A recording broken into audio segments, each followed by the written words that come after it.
자, 155페이지 가면은 이제 도시 내부 구조 이론 이렇게 돼 있죠. 근데 어떻게 뭐 시작하셨는데 해볼만 하세요? 공부? 요, 그래요? 그래, 꼭 뭐 다 합격하자 뭐 이런 얘기겠죠. 이게 요즘 그 합격자 모임들이 이제 쭉 진행이 되고 있고 학원들별로. 예, 그리고 새롭게 이제 등장한 분들이 있는데 그 지역을 가게 되면 새롭게 공부하러 온 분이 이제 어떤 것에 그 자극을 받아서 왔냐면 자기가 봤을 때는 공부하고는 담 쌓고 지내던 사람이 이걸 합격을 했다는 거죠. 거기에 정신적인 충격을 받아서 제가 됐는데 내가 안 될까 싶어가지고 본인이 나올 때 우리나라 사람들이 꼭 그런 게 있어요. 혼자 죽긴 싫다고. 그러니까 또 옆 사람을 설득을 해갖고 둘이 같이 나오는 거죠. 같이 나와서 장렬히 전사할 수도 있고 둘이 같이 합격할 수도 있고 뭐 그런 경우인데 이게 어쨌든 간에 그 공부하러 나오셨으면 강한 의지가 뒷받침이 돼야 돼요. 올해 내가 이거를 동차를 꼭 합격해야겠다. 이거 의지를 갖고 도전하셔야 돼요. 처음에는 뭐 전국 수석을 노리고 온 것 같은 얼굴이었다가 조금 지나면 1차만 돼도 다행이다 뭐 이런 걸로 표정이 바뀌었다가 그러다가 2년 만에 합격을 해도 아주 훌륭한 시험이다 뭐 이런 식으로 해서 계속 늘어지면은 한두 끝도 없는 거예요, 이 시험이. 그죠? 12월 달 이제 들어왔잖아요, 12월로. 그리고 이제 앞으로 한 세네 번 보면 12월이 가는 거죠. 그럼 2020년으로 넘어가는 거죠. 그럼 여러분들도 이 바닥에 들어온 지 횟수로 2년 되는 거고. 그렇잖아요? 간결하잖아요? 그러니까 열심히 해야 돼요, 열심히. 시간 금방 가요, 시간. 1월 달 되면은요, 한 달 4주 기준 하게 되면 10월 달 시험이죠. 그럼 여러분들하고 저하고 40번 보면 끝나는 거예요. 40번. 그러니까 절대로 날수로 생각하시면 안 돼요. 한 달에 30일이다. 그러니까는 한 300일 남아있다. 이렇게 생각을 하고 움직이시면은 상당히 루즈해지는 거예요. 그러면 1월 달에 꼭 공부 안 해도 다음 달에 해도 될 것 같고, 겨울에 공부 안 해도 봄에 하면 될 것 같고, 이렇게 넘어가는 거예요. 그러면은 어느 순간에 내일이 시험이라는 거예요. 그렇게 하는 거예요. 금방 가요, 금방. 그죠? 그러니까 잘 마무리 하셔가지고, 이게 합격자 모임에 가보면요. 합격을 하신 분들의 그 분위기 있잖아요. 그죠? 즐겁잖아요. 근데 거기에 참석하지 못하는 분들이 있죠. 얼마나 또 마음이 쓰리겠어요. 합격자 모임에 1차 합격하신 분들도 나오셔도 된다고 그래도 안 나오죠. 그렇잖아요. 다 됐는데 나는 뭐. 근데 또 드물게 올해 아무것도 안 됐는데도 나오시는 분도 있어요. 그 분위기가 좋아서 그러고 나오는. 근데 합격자 모임에는 그러고 나온 다음에 본 수업은 또 안 나오는 거예요. 바쁜 일이 있다고. 희한하잖아요. 공부해야 될 사람이. 그러니까 이게 본인 하기 나름인 거예요. 그죠? 그러니까 처음에는 너무 조급하게 생각할 필요가 없는데 용어를 하나 둘씩 조금씩 적응해 나가시면 돼요. 그리고 뜻이 뭔지를 아는 게 필요해요. 제가 왜 이거 지금 우리 설명할 때 도시 내부 구조 이론을 설명하면서 제목을 설명할 때요.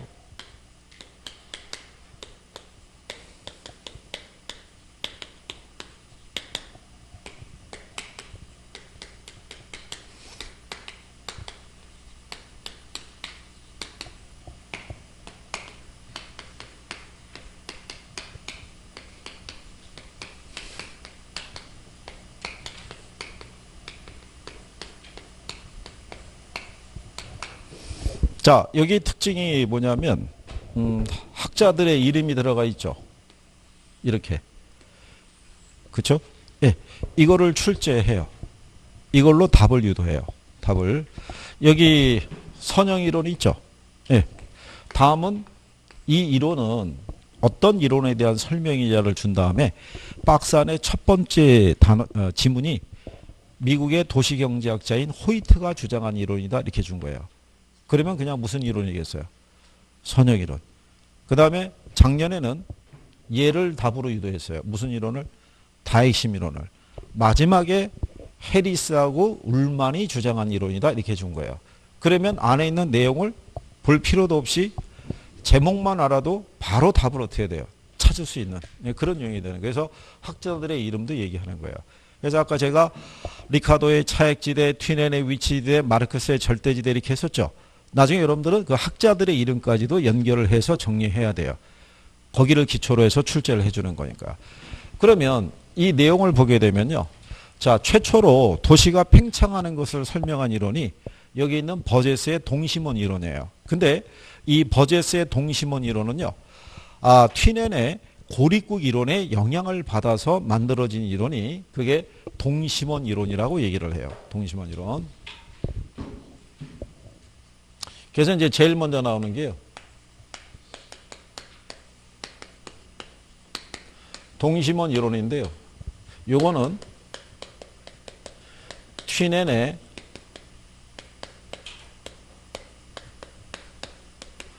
고립국 이론의 기초에서 만들어진 이론이에요. 요게 여러분 그 예전 시험에 나올 때 이거 바꿔서 내서 틀리게 해준 것도 있었어요. 튀넨의 고립국 이론은 버제스의 동심원 이론에 영향을 받은 것이다. 그럼 틀리겠죠. 예, 그래서 그런 거를 이제 물어보는 거예요. 근데 이것도 뭐가 설명하냐면 제목이 설명하는 거예요. 고립국 이론이라고 그래요. 농업 입지론. 그러니까 고립국이라는 건 뭐냐면요. 평야에 가상 국가인 고립국이 존재를 해요. 그럼 왜 고립국이냐면 이 나라에서 생산하는 거는 외부하고의 교육은 하지 않고 자체 생산해서 자체 소비하는 거야. 근데 이 고립국 안에는 중앙에 단 하나의 소비 시장이 존재해요. 그러면은 이 고립국 안에서 생산되는 모든 생산물은 다 이 시장 안에서만 거래가 성립되는 거예요. 그러면 시장하고의 외곽으로 나가면 이제 거래의 차이가 발생하겠죠. 그러면 시장하고의 거리가 가까우면은 그만큼 뭐가 절약이 되냐면 수송비가 절약이 돼요. 그죠? 그러면 수송비가 절약된 곳이 뭐가 비싸냐면 지대가 비싸요. 지대라는 건 토지 사용에 대한 대가를 생각하시면 돼요. 그죠? 그러면 시장에 가까우면은 뭐가 비싸고요. 지대가 비싸고 시장으로부터 거리가 멀어지게 되면 토지 사용료는 싸지는 대신에 뭐는 비싸지겠어요. 교통비가 많이 들어가겠죠. 그죠? 그러니까 결국은 시장 안에서 만약에 작물을 경작하려고 그러면 시장 안에는 토지 사용료가 비싸죠. 그러면 넓은 면적의 토지를 사용해서 작물을 재배하는 것은 들어올 수가 없어요. 좁은 면적의 토지를 사용해서 상대적으로 비싸게 우리가 팔 수 있는 작물만 들어올 수 있다는 거예요. 즉 한마디로 얘기하면 비싼 땅에서는 비싼 작물만 심어야 된다 이런 얘기가 되는 거예요. 그래서 튀넨이라는 사람이 얘기하는 게 여기서는 원예 농업 있죠. 꽃이라든가 이런 화훼 산업을 해야 된다라고 얘기하는 거예요. 그거는 현대 도시에도 그대로 적용하는 거예요. 서울 근교에 가면은 고양시라고 혹시 들어보셨나요? 네, 우리가 일산이라고 속칭 얘기하죠. 거기가 꽃의 도시예요. 그러니까 시장 중심으로부터 멀리 떨어지지 않은 곳에. 그거는 유럽에 가서도 마찬가지예요. 유럽에 가면은 네덜란드라는 나라 있죠. 걔네가 튤립의 나라예요. 그러니까 네덜란드라는 나라도 유럽의 중심에 바로 근교에 있는 거예요. 네, 그래서 그런데 이렇게 위치한 애들을 이렇게 돌려보면은 뭐가 발생하겠어요? 링이 발생하죠. 원이 있죠. 예, 이 원리에 입각해서 만들어진 게 무슨 이론? 그게 동심원 이론이라는 거예요. 그죠? 그러니까 동심원 이론상에서 보면요. 도시의 팽창이라는 게 원을 중심으로 해서 여러분들이 거기 155페이지에 보면 중간 밑에 보면 그림 있죠. 예, 원이 그려져 있잖아요. 그죠? 예, 원을 중심으로 해서 이런 얘기예요. 도시의 중심 업무 지구가 있고요. 그 다음에 무슨 지대? 점유지대라는 게 있고 저소득층, 그 다음에 고소득층, 그 다음에 무슨 지대? 통근자지대. 이런 식으로 일정한 뭐를 그리면서 원을 그리면서 도시가 팽창한다는 게 버제스의 무슨 이론이다? 동심원 이론이라고 얘기를 해요. 그런데 여기 점유지대라고 이렇게 돼 있는 부분이 있어요. 점유지대 또는 천의지대라고 얘기하는데 점유지대는 두 가지로 나눠져요. 내측하고 외측이 있어요. 근데 내측은 말 그대로 공장이 들어서 있는 지역이고요. 외측은 불량 주거지가 들어서 있어요. 이게 1930년대 이론이에요. 1930년대는요. 미국의 해외 이주 노동자들이 있죠. 그러니까 아일랜드계라든가 이탈리아계라든가 이 사람들이 이민 온 거예요. 그 우리나라도 외국계 근로자들이 있죠. 동남아 근로자나 이 사람들이 우리나라에 입국을 해서 먹고 살기 위해서 일자리를 찾아야겠는데 특별한 기술이나 능력이 없으면 단순 노동력을 제공을 해서 수익을 내야 되잖아요. 그러면 어디에 취업을 해야 돼요? 공장에. 근데 공장에 취업을 했는데 그럼 주거를 정해야 되잖아요. 근데 문제는 돈이 없잖아요. 그렇죠? 그러니까는 상대적으로 주거 환경이 열악한, 그죠? 속칭 벌집이라고 들어보셨나요? 그 우리나라 같으면은 이제 구로공단이라든가 이쪽에 안산에 있는 공단 쪽에 가게 되면 방이 하나가 있잖아요. 방을 이렇게 나눠서 그 두 명이 방을 하나 나눠서 쓰든가. 중국 애들 같으면은 이걸 4칸으로 나눠서도 쓴다는 거죠. 또 이 안에 가면 침대가 2층 침대 작은 것 있죠. 예, 싱글로 2개 올려놓고. 그래서 8명이 살 수도 있다는 거예요. 그 8명이 한꺼번에 생활은 못 하겠죠. 그러니까 이쪽은 오전 근무죠. 이쪽은 야간 근무죠. 이래갖고 로테이션으로 돌아가는 거예요. 그럼 주거 환경이 상당히 열악할 거 아니에요. 그러다가 이제 시간이 지나서 열심히 일을 해서 돈을 모으면 상대적으로 사람의 심리상 주거 환경이 좀 좋은 쪽으로 주거 이동이 되겠죠. 그래서 만들어진 게 저소득층의 주거지역이라는 거예요. 여기에. 그럼 여기서 또 거주하다가 뭐가 좀 더 모이면, 돈이 좀 더 모이면 주거 환경이 좀 더 좋은 쪽으로 주거가 분화될 수 있어요, 없어요? 이렇게 될 거 아니에요? 그러고 난 다음에 마지막에 있는 게 통근자지대라고 그래요. 근데 1930년대 미국의 중산층의 사회생활이 뭐냐면요. 얘네 그 학교 있죠. 사립학교나 이런 것들이 도시 외곽에 있는 거예요. 외곽에. 그러면 주부들은 여기서 아이들 학교에 통학시키면서 여기서 생활하고 있고 남편만 일로 출퇴근하는 거예요. 그래서 외곽이 통근자 지대라고 얘기를 해요. 그러면 도심에서 외곽으로 나가면 나갈수록 주거 환경이 어떻게 돼요? 개선이 되겠죠. 그렇잖아요. 무슨 말인지 아시겠나요? 그러니까 외곽으로 갈수록 무슨 문제가 줄어들겠어요? 도시 문제가. 빈곤이나 질병이나 이런 문제가 줄어드는 현상이 나타나는 거예요. 그래서 그거를 설명하고 있는 게 무슨 이론이다? 동심원 이론이에요. 그래서 이게 여러분 시험에 뭐가 나왔냐면 도심에 가까워질수록 이 문제가 줄어든다 그러면 틀리겠죠. 근데 우리가 상식적으로 보면 도심 지역이 비쌀 것 같잖아요. 근데 이거는 1930년대 이론인 거예요. 무슨 말인지 아시겠나요? 그래서 그 과정을 조금 뭐 이해라도 해주시면 될 것 같고요. 그래서 이게 버젤스의 동심원 이론이고요. 그 다음에 이제 여러분들에게 물어본 게 뭘 물어보냐면 여기 점이지대라는 것 있죠. 예, 요 점이지대의 위치는 얘만 물어봐요. 점이지대의 위치는 중심 업무 지구하고 어디? 저소득층 주거지구 사이에 위치하고 있다는 거. 그 다음에 고소득층하고 저소득층의 주거지역이 있죠. 예, 둘 중에 누가 도심에 가깝게 위치하냐는 거예요. 누가? 저소득층이. 저소득층 다음에 고소득층이잖아요. 그러면 자 여기서 저소득층이 왜 고소득층보다 도심 가깝게 주거를 정했을까요? 에? 왜 가깝게? 조금 아까 설명한 거예요. 왜? 일자리 때문에. 공장이 여기 있잖아요. 그러니까 얘는 소득이 낮은 사람이기 때문에 자기가 일하고 있는 근무지로부터 멀리 떨어진 곳에 주거를 정해서 그 교통비용을 감당하면서 왔다 갔다 할 수는 없는 거예요. 그러니까 주거지 인근에 불량스러운 주거 환경이더라도 그 주변에 주거를 정할 수밖에 없는 거예요. 그래서 저소득층이 뭐보다 고소득층보다 도심 가깝게 위치하고 있다는 거. 그래서 위치도 각각 한 번씩 다 나온 거예요. 이거 언제든 활용할 수 있으니까 그런 개념 정도 이렇게 알아두시면 되고요. 근데 요 이론은 미국의 시카고시 하나만을 대상으로 이론이 전개가 된 거예요. 그래서 모든 도시에 적용하기에는 좀 무리가 있다. 근데 다만 최초기 때문에 의의가 있다. 이렇게 생각하시면 돼요. 그 다음에 여기 있는 이제 이 호이트의 선형 이론이 있죠. 선형 이론은 동심원 이론을 수정 보완한 이론이 요게 호이트의 선형 이론이고요. 두 개의 이론을 결합을 시킨 게 그게 다핵심 이론이라고 보시면 돼요. 그러면 두 번째로 나오는 게 무슨 이론이냐면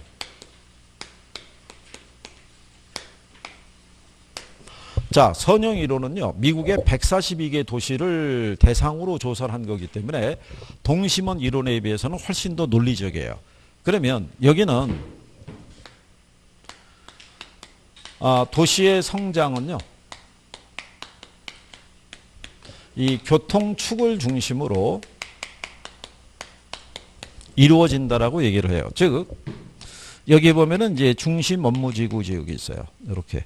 그러면 호이트의 선형 이론에서도요. 도시는 이렇게 원을 그리면서 도시가 이렇게 팽창한다라고 주장을 해요. 그런데 동심원 이론처럼 이 원의 크기가 일정한 배열로 가는 게 아니고요. 원을 그리면서 성장하는데 중심 업무지구를 중심으로 해서 이런 식으로 뭐가 도로가 생기는 거예요. 그러면 이 교통축을 중심으로 도시가 팽창한다는 거예요. 그러면 이렇게 해서 중심 지역으로 바로 이 도로가 연결이 되면 도심까지의 접근성이 어떻게 돼요? 좋아지겠죠. 그러면 접근성이 좋은 지역에 고급 주택 지역이 이렇게 조성이 된다는 거예요. 그러면 고급 주택 지역은 가격이 싸요, 비싸요? 비싸겠죠. 그러면은 이렇게 비싼 주택 가격을 지불하고서도 여기에 입주할 수 있는 사람만이 요 교통이 좋은 곳에 입주하겠죠. 그래서 호이트는 도시의 성장은 교통축을 중심으로도 이루어지지만 뭐가 증가한 것도 소득의 증가도 도시가 팽창하는데 아주 결정적인 역할을 해준 거라고 얘기를 하는 거예요. 그러면 여기에 고소득층들이 여기에 주거를 정하면요. 요 주변에 누가 입주한다는 거예요. 중산층들이. 그죠? 그러면 여기 있던 저소득층 있죠. 저소득층은 어디로 갔냐면 이 외곽으로 떨어져 나가 있는 거예요. 그러면 이 주변에 여전히 무슨 지구가? 공장 지구는 이쪽에 따로 떨어져 나가 있는 거예요. 그러면은 동심원 이론상에서는 공장 지구가 도심에 가까운 곳에 위치했었죠. 근데 이쪽으로 넘어올 때는 도심의 주거 환경 정비에 따라 여기에 불량 주거지가 다 철거된 거예요. 그러니까 얘들이 외곽으로 밀려나갔다고 보시면 돼요. 그러면서 자연스럽게 고급 주택 지역하고 저급 주택 지역은 이렇게 주거 분리가 발생하게끔 구조가 이렇게 만들어진 거예요. 그래서 얘는 도시의 성장이라는 게 교통축을 중심으로 이루어지기 때문에 그러니까 뭐 이런 논리예요. 원으로 성장하는 게 아니라 원을 변형한 별 모양 있죠. 예, 별 모양의 구조를 띠면서 도시가 팽창한다고 주장한 게 그게 호이트의 선형 이론이라고 생각하시면 돼요. 예. 그리고 도심 지역에 불량 주거지가 있으면요. 언제든지 거기는 우리가 주거환경 정비에 따라 싹 철거하고 거기 그 시설이나 이런 것들이 바뀌어질 수도 있어요, 없어요? 바뀌어질 수도 있어요. 우리나라 같은 경우도요. 1970년대 있죠, 70년. 그때는 서울의 지금의 왜 소공동 일대 있죠. 거기가 다 불량 주거지였어요. 그쪽이. 근데 예전에 우리나라가 혹시 그 월남전인가 하는데 참전한 거 기억하시나요? 오래전에. 그래서 그때 당시에 우리나라가 외국에 파병을 하고 있다는 사실만으로 외국의 많은 나라들은 한국이란 나라가 잘 사는 나라인 줄을 인식을 했어요. 외국의 군대를 파병할 정도니까. 그죠? 근데 어쨌든 간에 그때 미국 대통령이 우리나라에 방한을 했어요. 그럼 그때 당시의 시절에서는 미국 대통령이면 뭐 국빈 취급하던 때니까. 그래서 환영식이 어디서 열렸냐면 서울시청 있죠. 시청 앞에 광장에서 열린 거예요. 근데 원래 높으신 양반들이 좀 늦게 나오잖아요. 그러니까 외신 기자들이 거기 이제 이게 인서트 이제 그 장면을 따기 위해서 시청을 중심으로 이렇게 카메라를 돌리는데 송동 쪽에 판자촌 이게 잡힌 거예요. 그게 이게 국가적인 망신이잖아요. 그래가지고 높으신 양반이 정리해라 이렇게 된 거예요. 근데 정리해야겠는데 그쪽 일대 땅 중에 화교 소유가 많았던 거예요. 화교. 그래서 화교 소유의 땅은 우리가 강제로 하기가 어렵잖아요. 그래가지고 그 당시에 저기 서울시 공무원이 약간의 사짝긴 설득을 한 거예요. 우리에게 땅을 넘기면 너희들만을 위한 상가 건물을 지어주겠다고 이렇게 약속을 한 거예요. 그래서 땅을 넘겼을 거 아니에요? 철거했을 거 아니에요? 안 지어줬잖아요. 이거. 그래가지고 나중에 서울시에서 미안하다고 사절달이 넘어갈 때 그때 그 약속했던 사람은 담당자는 못 넘어갔다는 거죠. 같이 가면 못 따라오는 거죠. 뭐 거기 가서. 어쨌든 그래서 시간의 경감은 이런 식으로 조정을 해줘요. 그러니까 여기도 그 당시에 이제 이게 정비해가지고 여기에 있었던 저소득층의 이제 주거가 이제 외곽으로 이렇게 나갔다고 보시면 돼요. 그래서 여기는 포인트가 뭐를 중심으로 교통축을 중심으로 도시가 팽창하고 있다는 거. 근데 선형 이론도 단점은 존재해요. 여기도 그 버제스의 동심원 이론보다는 논리적인데요. 여기 여러분들이 도시가 팽창하는 것은 어디에만 초점을 뒀냐면 주택 지역만, 특히 그것도 고급 주택 지역이 있죠. 얘를 중심으로만 도시가 팽창한다고 얘기한 거예요. 근데 도시의 기능이라는 게 주거 기능만 있는 게 아니라 상업이나 공업적인 기능이나 다양한 기능이 있잖아요. 그러니까 주거에 대한 역할만 강조를 한 거예요. 지나치게. 뭐 그거는 이제 그 또 용역 계약을 할 때 이유가 있으니까 뭐 그런 거고요. 어쨌든 그런 게 있다라는 게 선형 이론이고요. 그다음에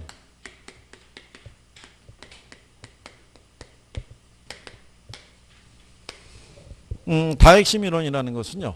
이거는 이런 얘기죠.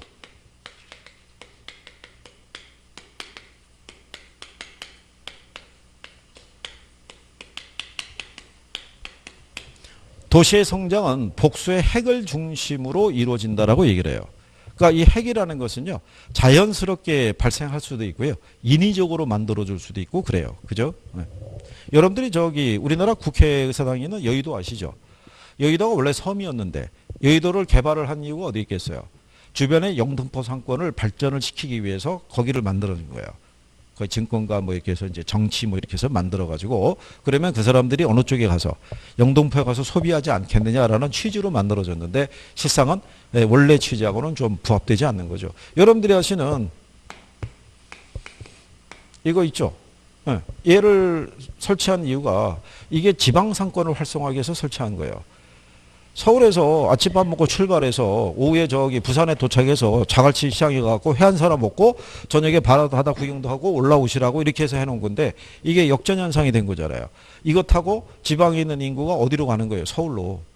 서울에 특히 대학병원 아시죠? 네.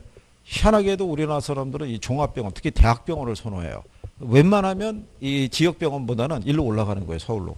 그럼 서울로 올라가서 병원에 가서 진찰만 받고 끝나는 게 아니잖아요. 온 김에 좀 구경도 좀 하고 가자. 뭐 이래갖고 하다 보면 쇼핑도 하고 이러고 내려가는 거예요. 역전현상이 되는 거죠. 원래 취지하고는 뭐 또 잘 안 맞을 수가 있죠. 자, 근데 어쨌든 간에 복수의 핵을 중심으로 도시가 팽창하는데요. 그러면 복수의 핵이 발생하는 이유가 있을 거 아니에요. 그죠? 그거를 정리하시면 돼요. 주로 다핵심론에서는 그거를 물어보는 거예요. 그러면 다핵이 발생하는 이유 있어요, 없어요? 있죠. 그래서 거기 158페이지 하단에 가게 되면 굵은 글씨로 1번, 2번, 3번 이렇게 쭉 나와 있잖아요. 그죠? 예. 그거를 정리하시면 돼요. 그죠? 자, 거기 보면요. 유사한 도시 활동은 직접으로부터 발생하는 이익 때문에 집중하려는 경향이 있다라고 해놨죠. 그게 유사 업종 간의 집중 지향성이라고 그래요.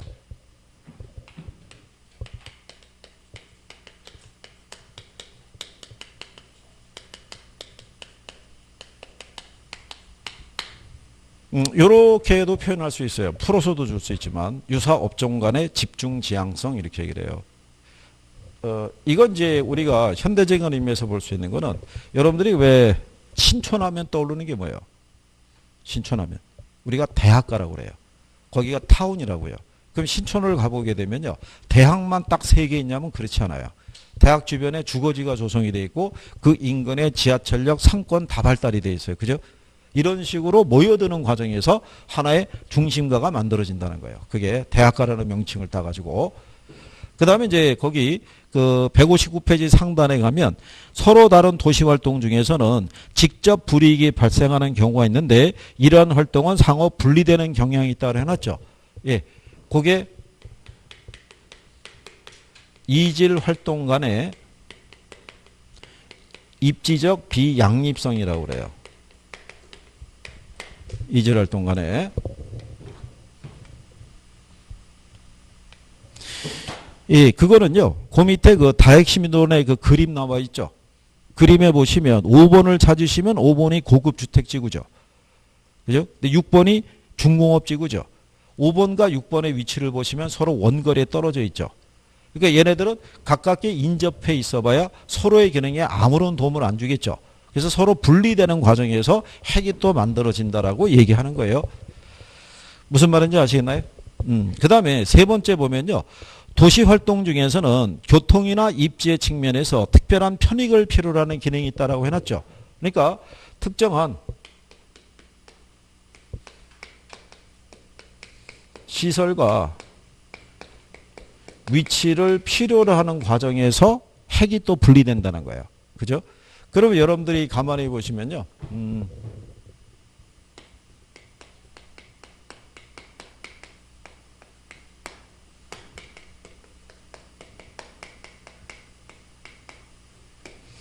당진이나 평택이나 울산이나 포항이 있죠. 예, 이쪽을 가게 되면 산업단지가 조성이 돼 있어요. 그죠?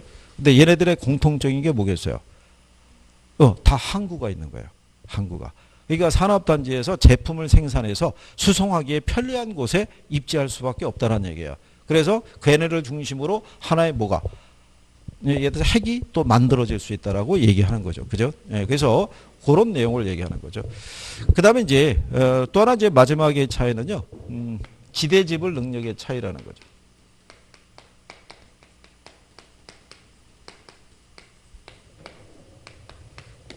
특정한 지역에 위치하려고 그러면 무슨 능력에 따라? 지대지불 능력에 따라 공간의 위치가 틀려질 수 있다는 거죠. 이번에 최근에 나왔을 때 문제의 특징은요. 예전에는 이렇게 제목으로 냈었어요. 그러다가 작년 시험에는 지금 여기 문장으로 이렇게 풀어져 있죠. 예, 이렇게 풀어서 낸 거예요. 그러니까 풀어서 내니까 이렇게만 외워서 들어간 사람이 풀어서 나오면은 헷갈릴 거 아니에요. 그죠? 그래서 혹시 이 사람들이 답을 못 찾을 수도 있겠다 싶어갖고 마지막에다가 해리스하고 울만이 주장했다 이렇게 넣어준 거예요. 뭐를 찍으라고, 다 핵심을 찍으라고. 그죠? 여러분 삐질까봐 이제 그렇게 해준 거예요. 그래서 그러니까 결국 뭐를 잘 알면은 제목을 좀 이해하고 그러면 어렵지 않게 정리할 수 있는 거예요. 그죠? 네? 네. 그리고 처음에 잘 안 된다고 그래서 뭐 낙담할 필요는 없어요. 그죠? 네, 다 비슷비슷하니까. 네.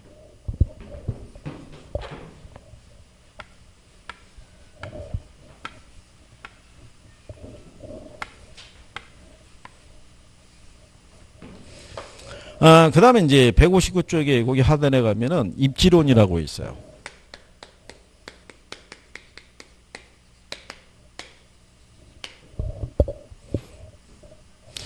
자, 거기 보면은 이제 입지론의 개념이 있는데요. 거기 보면 인간이 경제 활동을 하기 위해서 선택하는 장소 이렇게 얘기하죠. 그죠?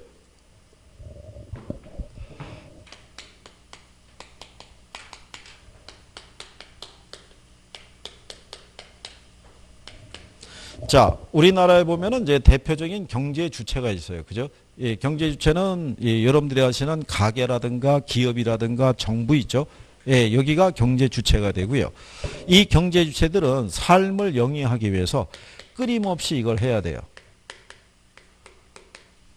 경제 활동이라는 걸 해야 돼요. 그러면 이 경제 활동이라는 걸요. 우리가 크게 나누면은 이걸 해야 되는 거예요. 생산 또는 소비해야 돼요. 끊임없이. 이 생산과 소비가 덜그덕거리면 경기가 안 좋은 거예요. 그러면 우리 인간 삶에 부정적인 영향을 줄 것이고. 그죠? 예. 그러면 우리는 끊임없이 경제 활동을 하기 위해서 생산과 뭐를 해야 돼요? 소비해야 되잖아요. 그죠? 그런데 아무 곳에서나 생산하거나 소비할 수는 없죠. 그렇잖아요? 생산하기에 또는 소비하기에 적합한 뭐 장소 있죠. 거기에 들어서 있겠죠. 그 들어서 있는 곳이 바로 뭐라는 거예요? 그게 입지라는 거예요. 그죠? 그래서 경제 활동을 하기 위해서 선택하는 장소다라고 이렇게 얘기를 해주는 경우죠.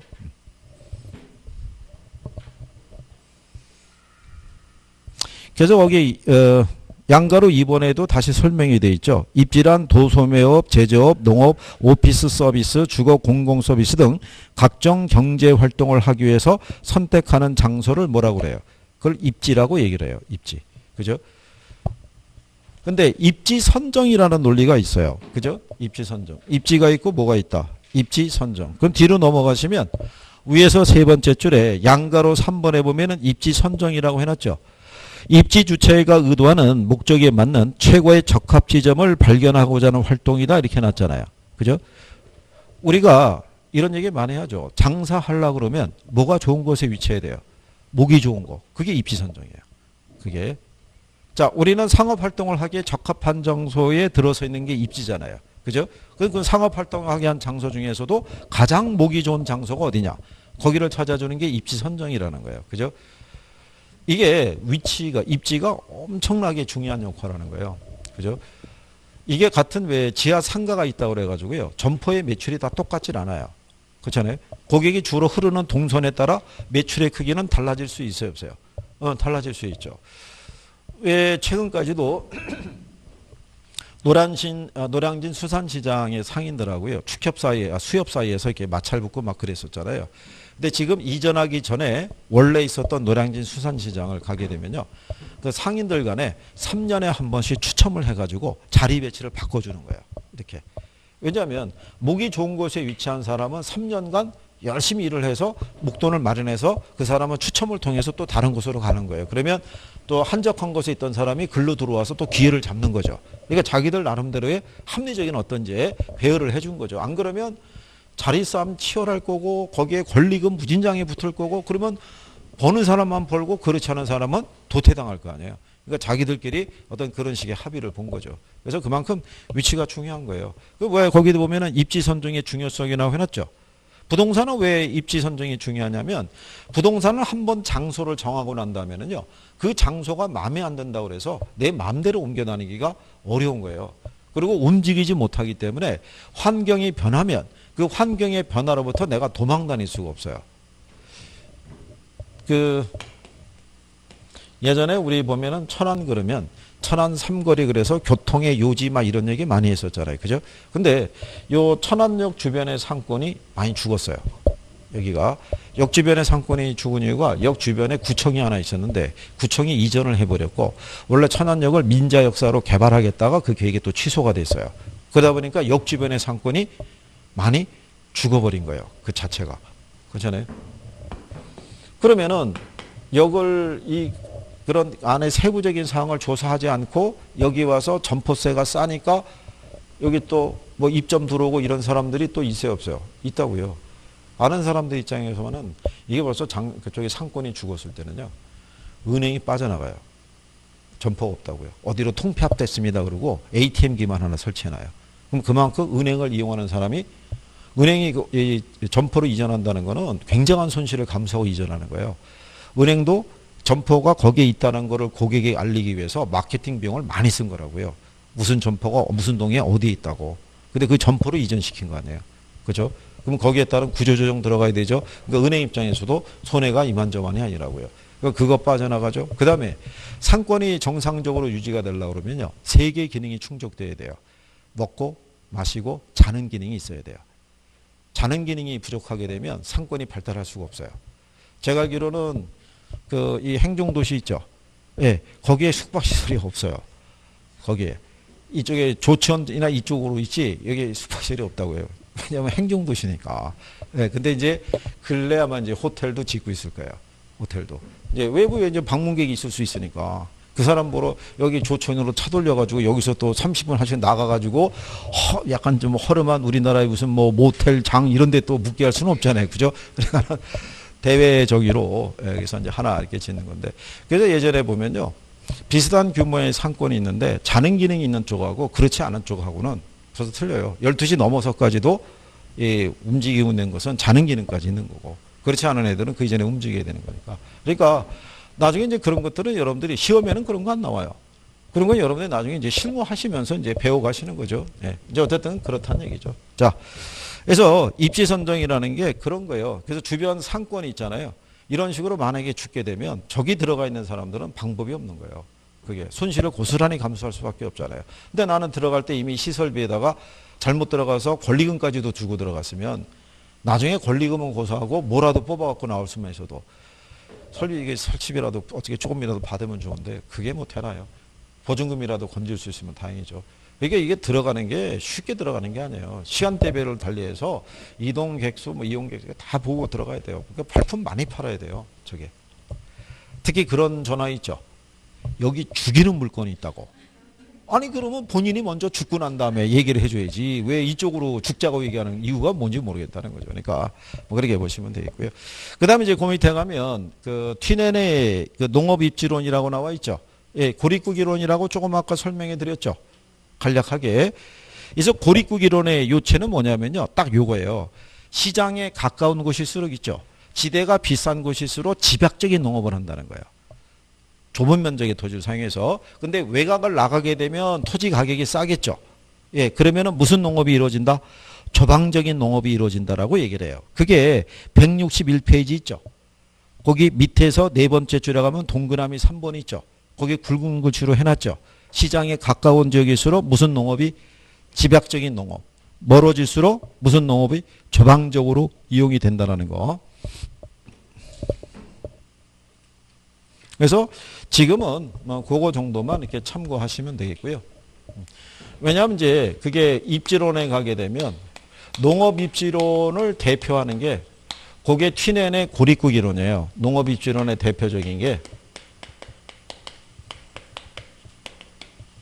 이게 또 인강으로 이렇게 듣거나 하신 분들은 조금 아까 제가 왜 튀넨의 고립구기론에 대해서 아까 동심원 일어나면서 설명했잖아요. 그때 또 깜빡 졸은 거예요. 졸아가지고 여기 와서 갑자기 선생이 고립구기론을 조금 아까 했죠라고 얘기하면 그 사람은 당황하는 거예요. 저 인간이 언제 했단 얘기야. 그럼 막 돌려보면 또 거기를 찾아요, 못 찾아요? 못 찾는 거죠. 막 하면서 막 수수께끼 하는 거죠. 막. 이게 그래서 집중력이 필요해요. 집중력이. 좀 집중을 좀만 잘하시면 우리가 앞으로 이제 여기 입지론 끝나고 정책론 끝나고 투자론, 금융론, 개발론, 간편까지 한번 이렇게 쭉 가봐야 돼요. 예, 그래야지 다시 1월 달에 시작을 할 때 반복의 효과가 있는 거예요. 분명히 말씀드리는데 처음 들을 때보다는 두 번째 들을 때가 나아요. 예, 두 번째보다는 세 번째가 낫고요. 세 번째보다는 네 번째가 나은 거예요. 이게 반복이라서 그래요. 그러면 효과가 나아지기 위해서는 들은 게 있어야 되잖아요. 그죠? 뭔가 설명하려고 그러면 여행을 떠난다든가 혼자서 아니 그러면 뭐 남는 게 없잖아요. 남는 게. 그러니까 그리고 조금 있으면 여러분보다 조금 더 늦게 공부하기 위해서 나온 사람들이 있어요, 없어요? 있다고요. 그럼 그 사람들이 궁금한 건 누가 알려줘야 돼요? 여러분이 알려줘야 된다, 여러분이. 그럼 제가 뭐라고 분석하겠어요?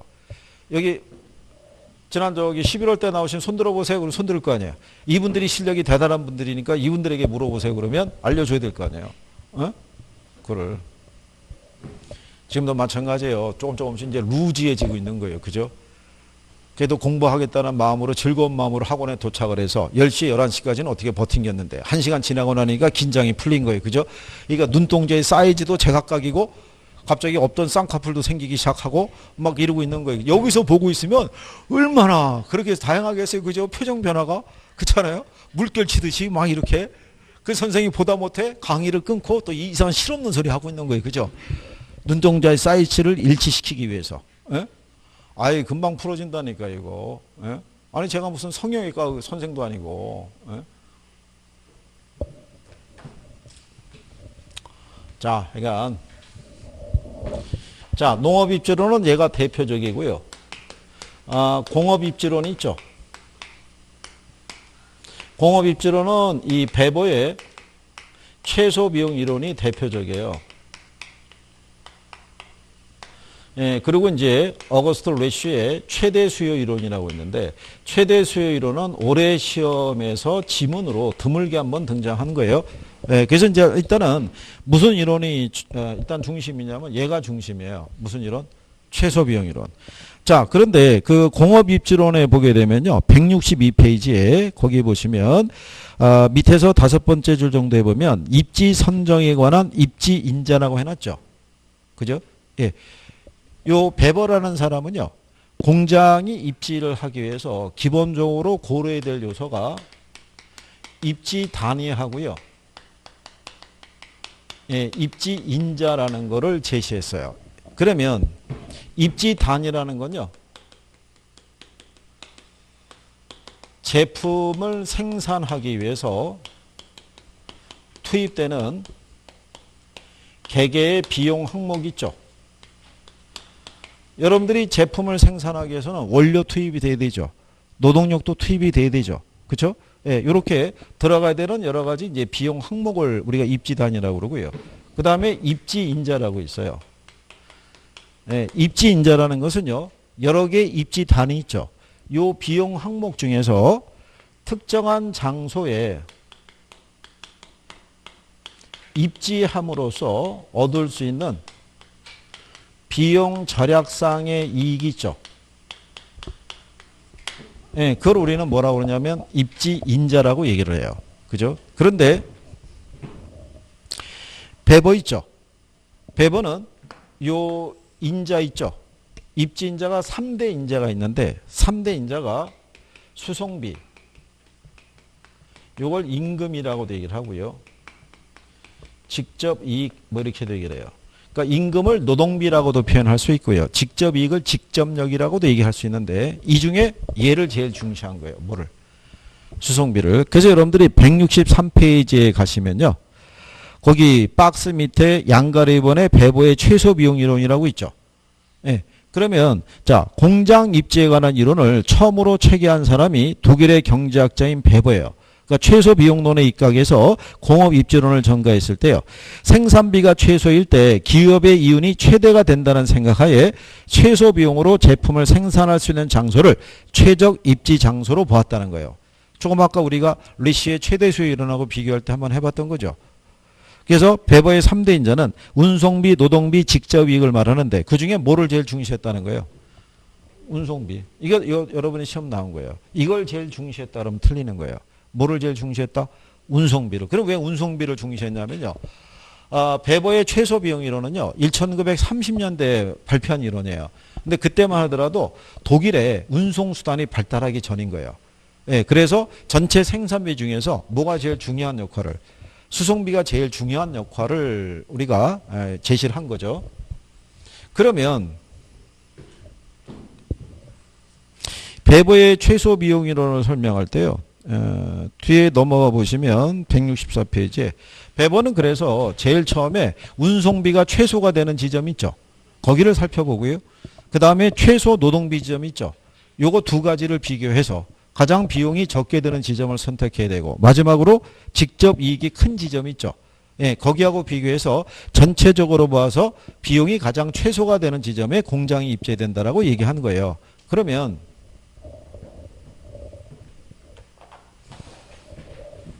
여기서 뭐 다 저기 하실 필요는 없는데요. 예, 그래서 여기서 얘기하는 건요. 제일 먼저 무슨 지점? 최소 수송비 지점. 그 다음에 최소 뭐 임금이 발생하는 지점. 그 다음에 직접 이익이 뭐가 되는 지점.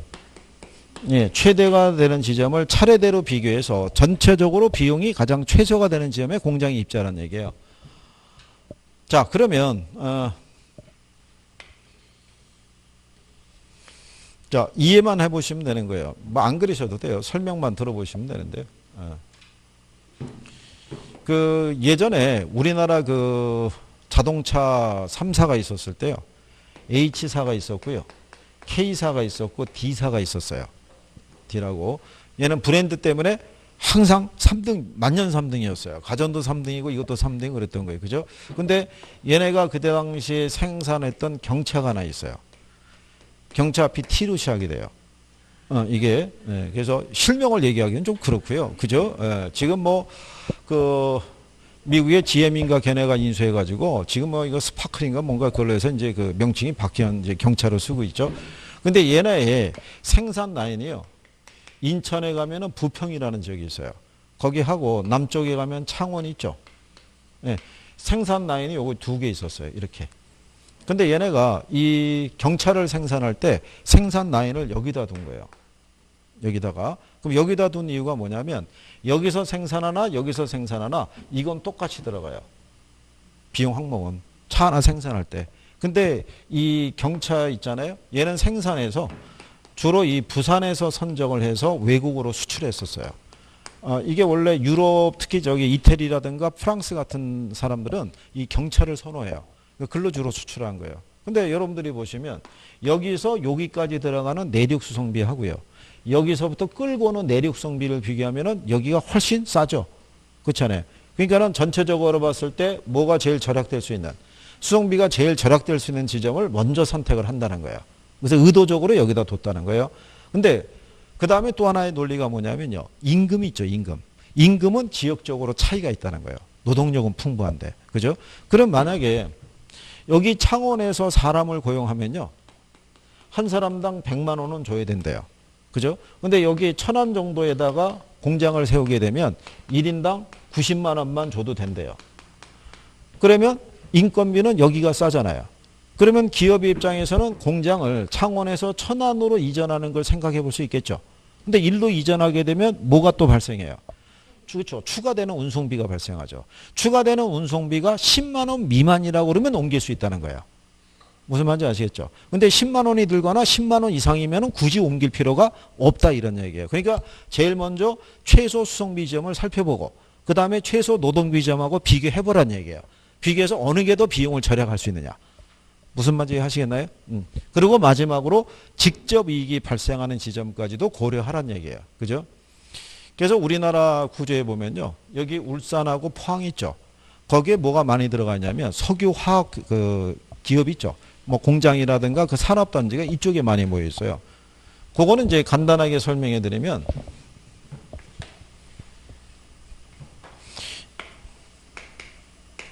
원유 아시죠? 기름. 그죠? 예. 이 원유를 뭐로 사용하려고 그러면요. 원료로 사용하려고 그러면 원유 자체로는 원료로 사용할 수가 없어요. 얘를 가공해야 돼요. 그러니까 정제해야 된다고요. 원유를 정제해야지만 이게 원료로 쓸 수 있어요. 근데 원료로 사용하고 나면은 찌꺼기가 남을 거 아니에요. 그죠? 그러면은 그 폐기물 있죠? 예, 이거를 처리하는 시설이 또 필요해요. 그죠? 근데 이거를 우리나라의 H석유화학이라는 기업 혼자서 정제시설과 처리시설을 혼자 설치해서 제품 생산하기에는 생산비의 부담이 너무 커지는 거죠.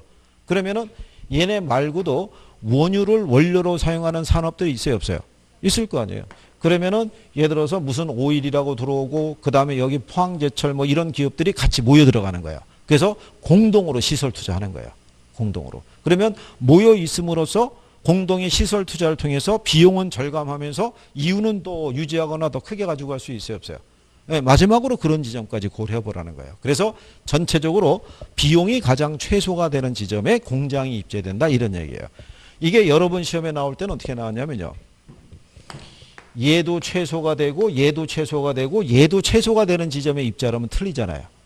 직접 이익은 최대가 되는 지점에 입재해야 되잖아요. 그죠? 무슨 말인지 아시겠나요? 그래서 가장 최근에 줬던 게 요 표현이에요. 그러니까 그래서 이제 공장이 어디에 입지했는지 나중에 이제 우리가 돌아올 때는 거기 164페이지 하단에 가면 입지 삼각형 나와 있죠.